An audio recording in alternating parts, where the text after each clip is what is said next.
ज्या पोलीस स्टेशनच्या हद्दीमध्ये अशा प्रार्थना स्थळावरून जे भोंगे लावले जातील त्या पीआयवरती ह्याची जबाबदारी फिक्स करून सरकार अशा पीआयच्या बाबतीमध्ये जर नागरिकांमधनं तक्रार आपल्याला प्राप्त झाल्यास त्यांच्यावरती तत्काळ कारवाई करणार का आणि हे भोंगे उद्यापासून बंद होतील का?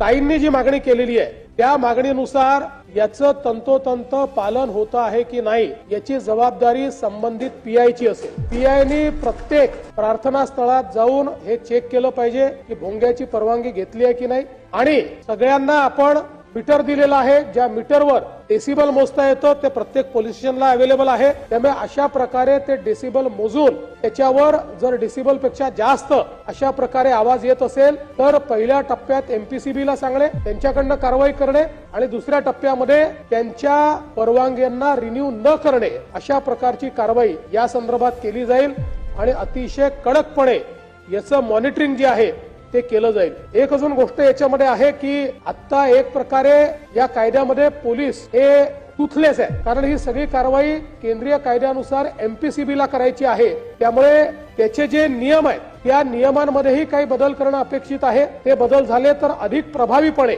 आपल्याला याची कारवाई करता येईल आणि म्हणून त्या संदर्भात केंद्र सरकारलाही विनंती करण्यात येईल की केंद्र सरकारने देखील त्या नियमांमध्ये काही बदल जे आम्ही सुचवतो ते आम्हाला करून द्यावे, जेणेकरून त्या बदलांच्या अनुरूप आपल्याला पुढे अशा पद्धतीच्या प्रकरणांमध्ये अतिशय कडक कारवाई करता येईल। त्यामुळे आता या संदर्भात याचं तंतोतंत पालन केलं पाहिजे, ही जबाबदारी संबंधित पीआयची असेल। त्यांनी ते केलं नाही तर त्यांच्यावर कारवाई होईल।